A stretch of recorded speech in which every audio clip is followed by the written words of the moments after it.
السلام عليكم ورحمة الله وبركاته. نتمنى أنكم تكونوا بخير. رجعت لكم اليوم أحبائي باش نشارك معكم كيفية تحضير عصير الليمون باش نجهزه إن شاء الله لشهر رمضان. الكمية اللي باش نستعملها معكم اليوم كيلو من الليمون، وكل واحد يعمل على حسب الرغبة متاعه. وبما أن الليمون رخيص هذه الأيام خذيت كمية باهية باش نشارك معكم إن شاء الله عصائر ليمون بطرق أخرى، توا نشاركها معاكم إن شاء الله في المرات القادمة.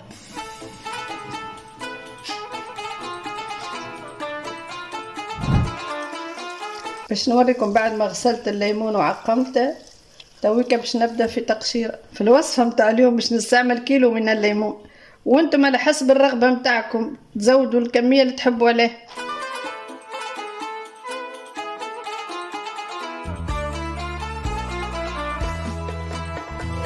باش نبدأ على بركة الله من بعد ما عقمت الليمون وغسلته باش نحلى القعمير متاعه بالطريقة هذه،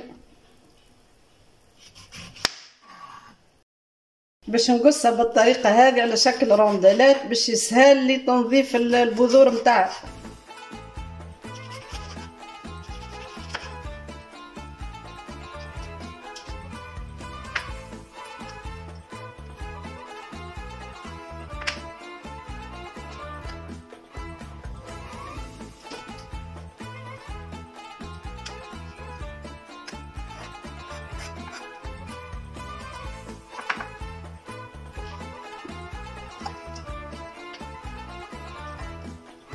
باش نكمل بقية كعبات الليمون بالطريقة هذه، وتو تشوفوا بعد تالي المرحلة الثانية.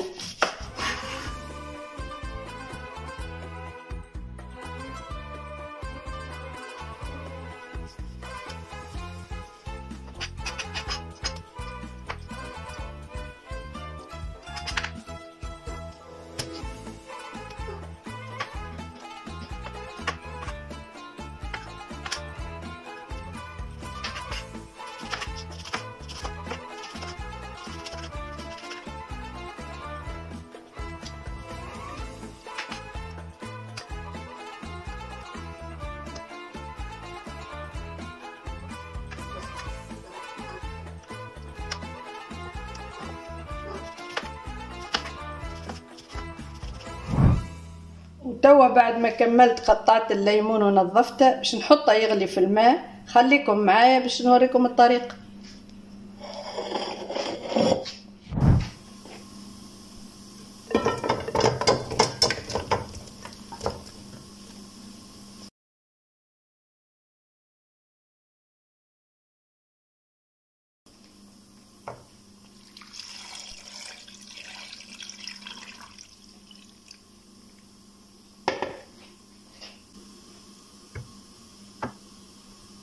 وكما تشوفوا صبيت الماء على قدر الليمون، لا يكون لا اعلى ولا اقل.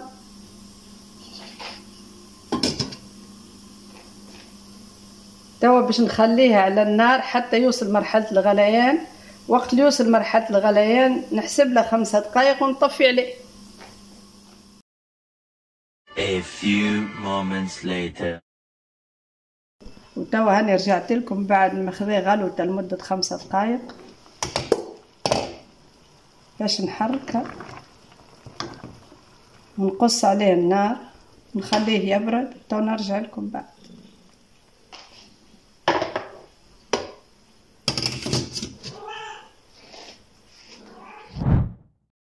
A few moments later.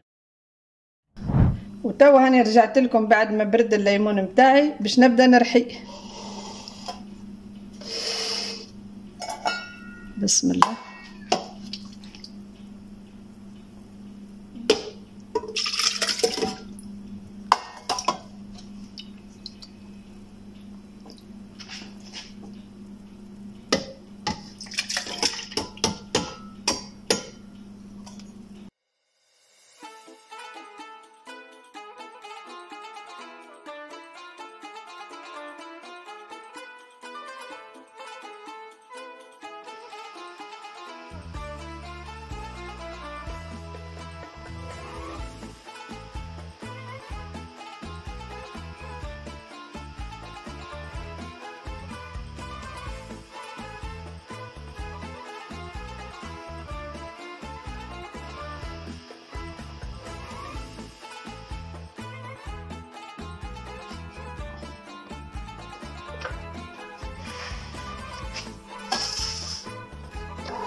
وتوا كل كمية نرحاها باش نصبها في غربال جويد كما تشوفوا باش نصفيه.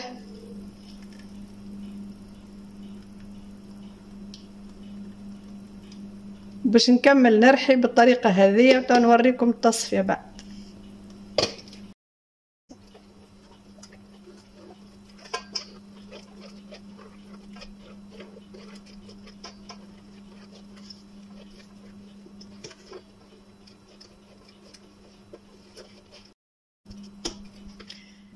وتوا باش نكمل نرحي ونصفي الكمية المتبقية بنفس الطريقة اللي شفتوها ونرجع لكم نكملوا الوصفة مع بعض.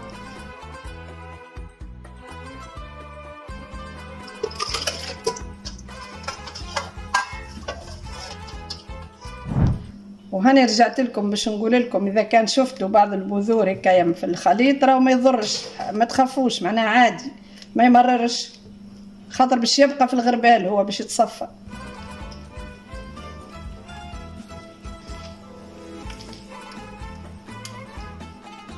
وتوا الخليط اللي تبقى بعد التصفية هذايا مانيش باش نطيشه، باش نحطها في الرحاية ونزيدها شوية ماء مش ياسر ونعاود نرحيه ونصفيه بنفس الطريقة متاع المرة الأولى.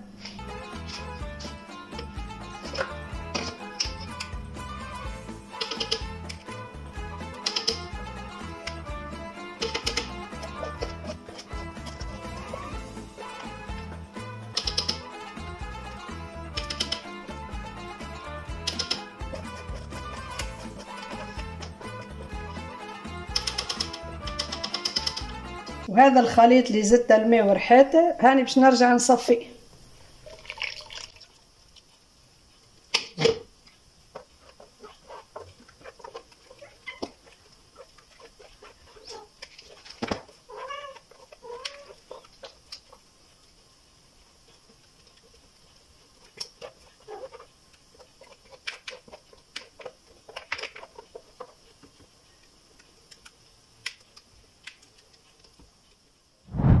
وهذا العصير اللي تحصلت عليه ما شاء الله خاثر بيان كونسونطري، تويكا ما بقالنا كان باش نزيدوه الماء والسكر. بالنسبة للمقادير متاع الماء والسكر اللي باش نستحقوها الكيلو من الليمون اللي عصرناه 2 لتر من الماء تقريبا و400 غرام سكر. وانتم من بعد تنجموا تتحكموا في كمية الماء والسكر على حسب الحلاوة والخضورية اللي تحبوها. وتوا باش نبدأ بزيادة كمية الماء اللي تفاهمنا عليها، هذه لتر الأولى باش نزيدها تدريجيا ونخلط.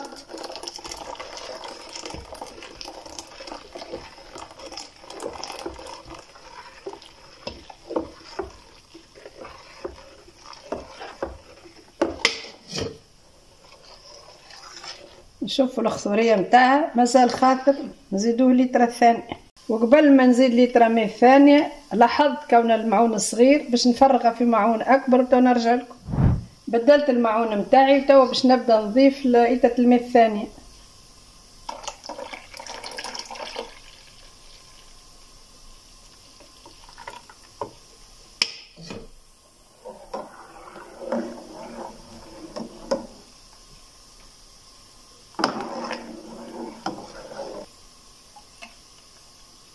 لقيتها مازال خاطر شوية، زدت 250 مليلتر ماء.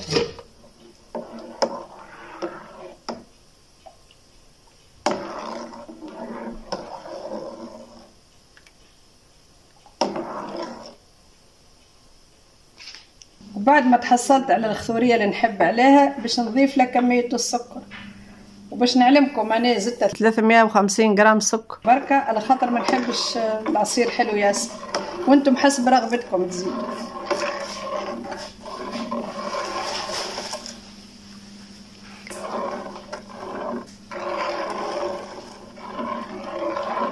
تويك نبقى نحرك حتى لين يذوب السكر، وبعد ما يذوب السكر ما بقالي كان نصبها في البيبيزات نتاع باش نخبيهم فيها.